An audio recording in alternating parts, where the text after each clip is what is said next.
Assalamualaikum warahmatullahi wabarakatuh. Selamat siang semuanya. Sebelum kita melakukan doa dipimpin oleh saudara, mulai dulu.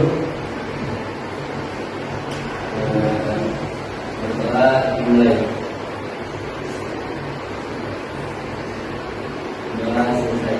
selesai. Nah, yang kita mulai tentang materi yang kita adakan hari ini tentang manajemen media organisasi dan struktur media. Ini materi yang bentuk organisasi media, struktur organisasi media, fungsi dan tugas tata kelola lembaga media. Nah, sebelum kalian mempunyai perusahaan, kalian pasti harus tahu manajemen organisasi dan strukturnya. Maka kita kaji mata kuliah ini. Ya, next selanjutnya.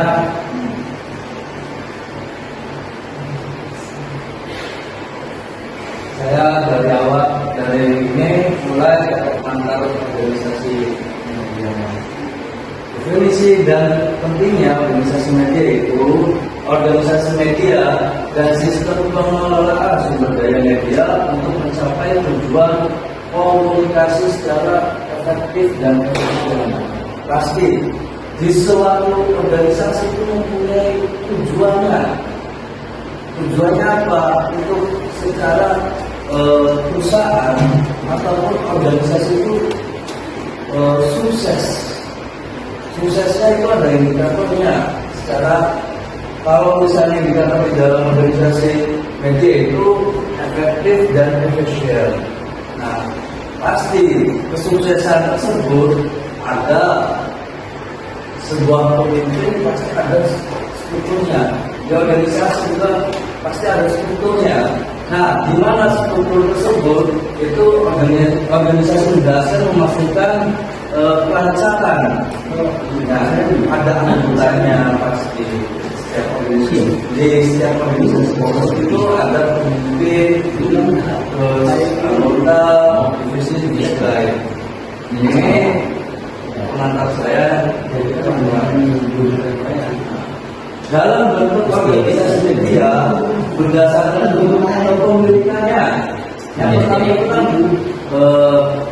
tentang jenis-jenis bentuk organisasi dalam industri media. Berdasarkannya kan ada 3, berdasarkan kepemilikan, berdasarkan fungsi platform, dan berdasarkan skala operasi.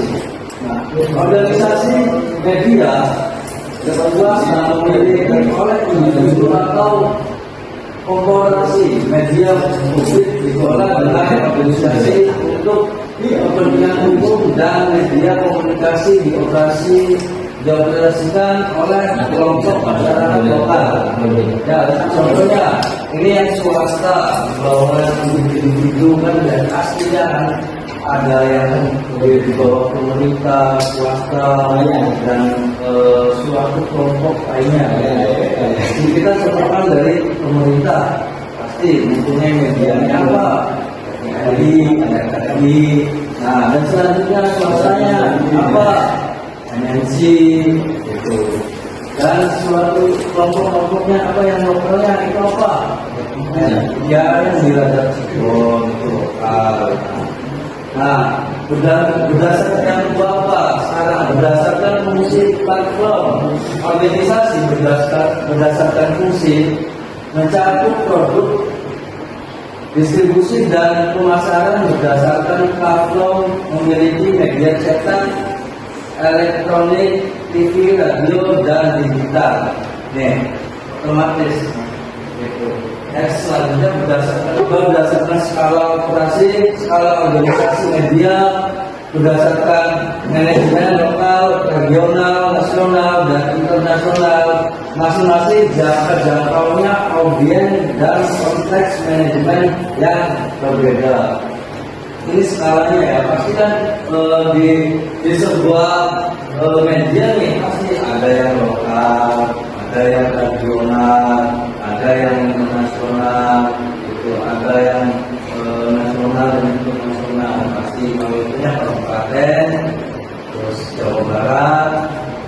siapa? Dengan nasionalnya RI, internasionalnya juga. Ya. Nah, pasti kita lanjut ke selanjutnya, struktur organisasi media, hierarki dan alur komunikasi internal. Struktur media terdiri dari pimpinan redaksi. Ini struktur ya. Jadi sebuah di organisasi media ini ada strukturnya. Gitu. Struktur yang pertama pemimpinan redaksi. Tugasnya ngapain? Tugasnya kebijakan yang ada di dalam suatu organisasi tersebut. Apa saja tugasnya pasti. Nah, terus selanjutnya divisi produksi. Divisi produksi membuat konten. Yang sekarang siapa pemimpinan pasti kan adalah siapa sebagai ini, contohnya kalian si B ini bikin produksi konten. Yang selanjutnya lagi divisi pemasaran, distribusi dan monetis. Tekniknya itu dan administrasi keuangan media dicatat dan elektronik memiliki pola hierarki supaya dengan alur komunikasi vertikal dan horizontal. Fungsi dan tugasnya itu peran dan tanggung jawab dalam organisasi. Pimpinan redaksi bertanggung jawab atas pengambilan keputusan editor, menentukan kebijakan konten dan memastikan standar jurnalistik terpenuhi dalam setiap produksi media. Ini pimpinannya tugasnya. Nah, di sisi lain, tim produksinya, pemasarannya, tim produksi bertugas membuat mengedit konten, tim pemasaran merencanakan strategi, distributor, nah tim teknik administrasinya itu bagian teknik pendukung produksinya, teknologi media, administrasi pengolahan sumber daya manusia, keuangan dan lain-lain. Nah, ini fungsi tugas organisasinya. Nah, saya akan menceritakan tentang misalnya kalian mempunyai usaha di dalam konten kreator di mana ya, pasti ada pimpinannya gitu. Di sini pimpinan punya usaha semacam usaha piramis ataupun lain yang pasti dia bertanggung jawab mengelola usahanya. Terus selanjutnya ini saya ceritakan kalian harus seperti ini pemasarannya, harus naskahnya yang benar dan lain-lain, strateginya seperti apa gitu.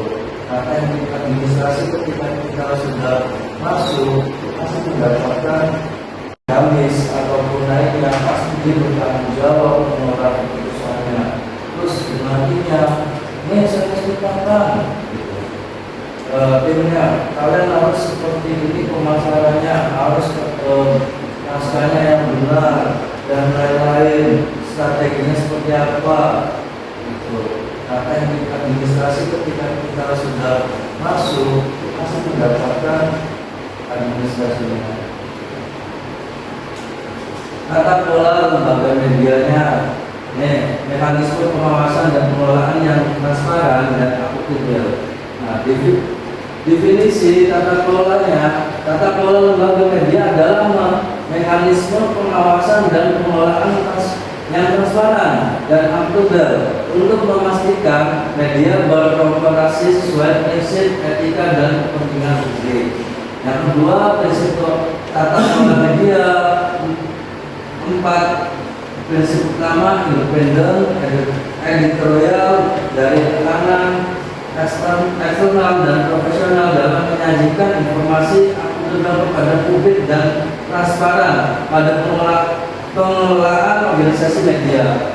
Ini dewan pengawasnya dan kode etikanya Dewan Pengawas bertugas menjaga itu bisa dan independensi media, kode etik jurnalis menjadi pedoman perilaku profesional dalam menjaga kepercayaan publik terhadap lembaga media. Ya mungkin itu aja yang saya bisa katakan. Barangkali di sini ada yang mau menanyakan. Coba.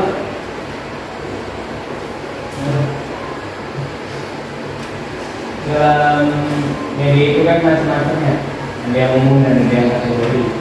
Mungkin yang dipertanyakan oleh saya itu bagaimana organisasi media yang besarnya itu adalah tentang Islam, gitu, atau media Islam dapat bersaing dengan media umum yang memiliki modal lebih besar, gitu, atau jangkauan yang lebih luas. Gimana itu, Pak?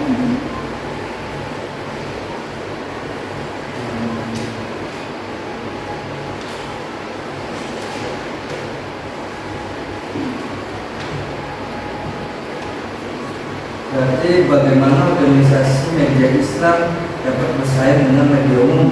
Iya, yang lebih luas.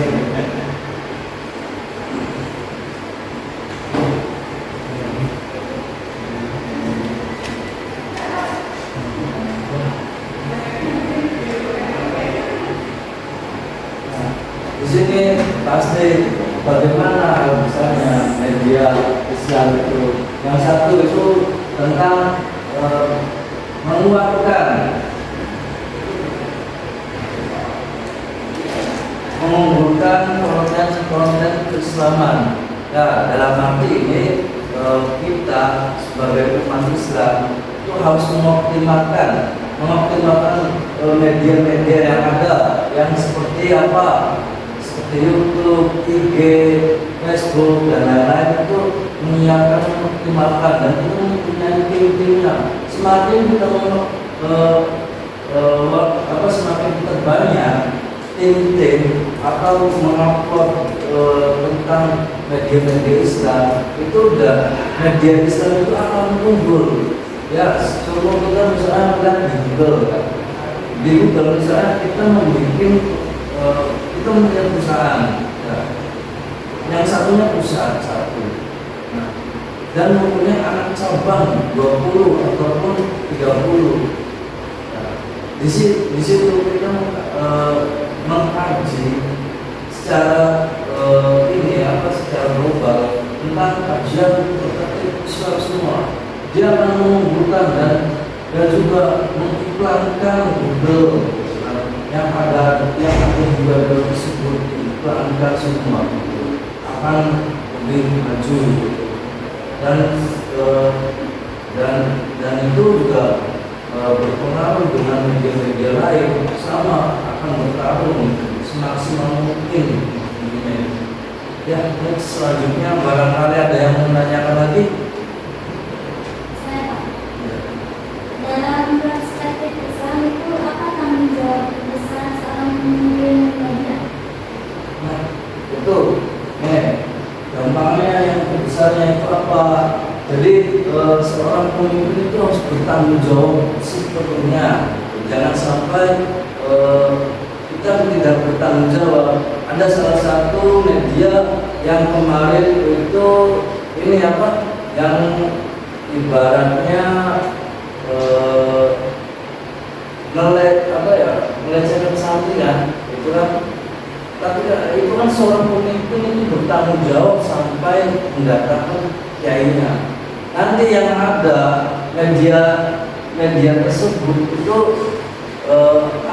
hancur, perusahaan tersebut hancur sehingga tidak aktif lagi. Maka dari situ sebuah pemimpin itu bertanggung jawab penuh atas kelancaran, kesuksesan di organisasi tersebut ataupun di perusahaan. Jangan sampai kita laki-laki sebagai pemimpin kita harus mensukseskan segalanya, gitu. Entah mensukseskan ini maksudnya keluarga kita, suami istri, menyenangkan istri, membahagiakan istri, itu kan mensukseskan. Jadi laki-laki itu sama aja suami istri juga pemimpinannya adalah laki-laki. Nah, ya gimana? Ya, mungkin perkuliahan kali ini kita selesai. Mohon maaf apabila ada kata-kata yang banyak bersalahnya hari ini. Ya, saya mohon dimaafkan ya. Saya juga lagi belajar. Mungkin itu Allah maafin dalam Wassalamualaikum warahmatullahi wabarakatuh.